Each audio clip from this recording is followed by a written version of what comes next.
Bharatiya Janata party महानगर नांदेडच्या वतीने 12 वर्षे विश्वासाची, विकासाची आणि जनकल्याणाची या शीर्षकाखाली पत्रकार परिषद आयोजित केली होती.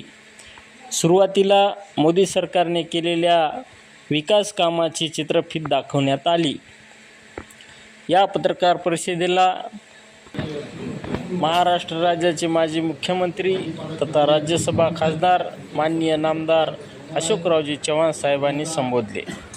नांदेड जिल्ह्याला नांदेडचा रहिवासी असणारा पालकमंत्री हवा असेही संकेत या ठिकाणी देण्यात आले.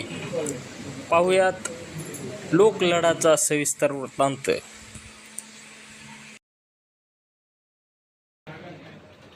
आपले प्रथम मी आभार मानतो. माननीय पंतप्रधान नरेंद्रजी मोदी यांच्या कारकिर्दीची 12 वर्ष आजच्या पत्रकार परिषदेचा प्रमुख विषय आहे. आजच्या या छोट्याशा क्लिपिंगमध्ये आपण पाहिलं या 12 वर्षाची जी वाटचाल आहे ती किती देशप्रेमान, किती प्रभावी आणि विकसित भारताची संकल्पना याचा पाया कशा पद्धतीने रचला गेला आहे याचं जिवंत उदाहरण.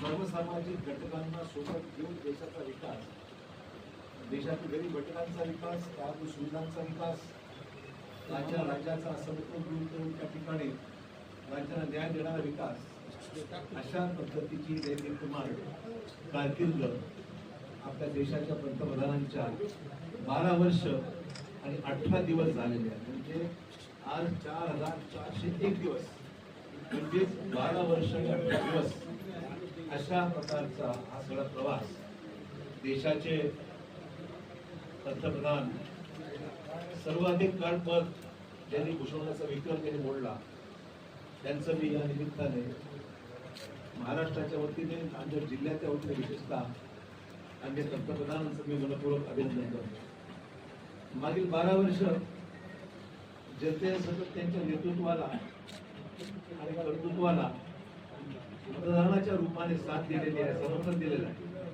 त्यामुळे फक्त मी महाराष्ट्राच्या देशातल्या जनतेचे आभार मानतो.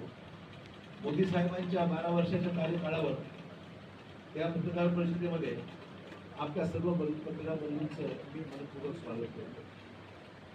मोदी साहेबांच्या नेतृत्वाखाली 12 वर्षात भारताने अनेक क्षेत्रामध्ये जी क्रांती अनुभवली, देशातील 147 कोटी जनता या क्रांतीची साक्षीदार आहे.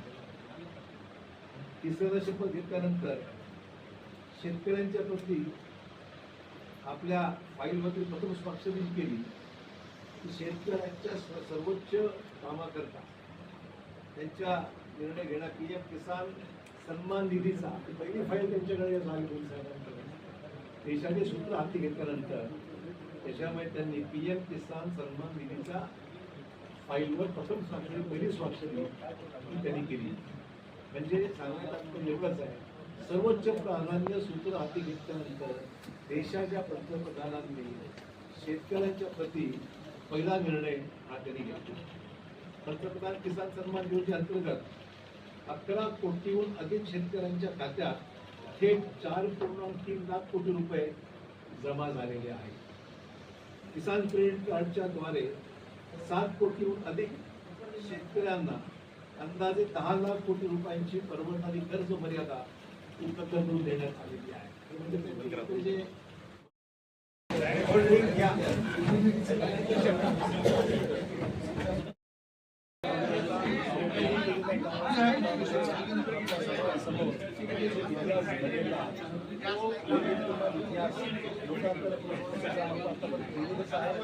इतिहास लोकांसमोरच आहे आणि मग ती पायाभूत सुविधा असो,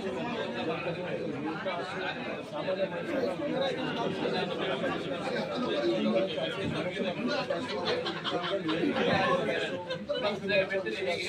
आरोग्याच्या इतिहास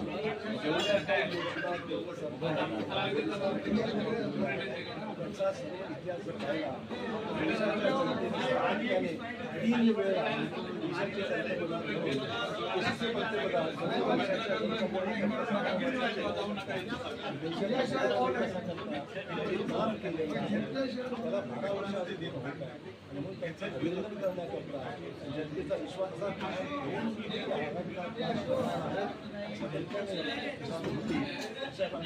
बावीस राज्य देशातील जे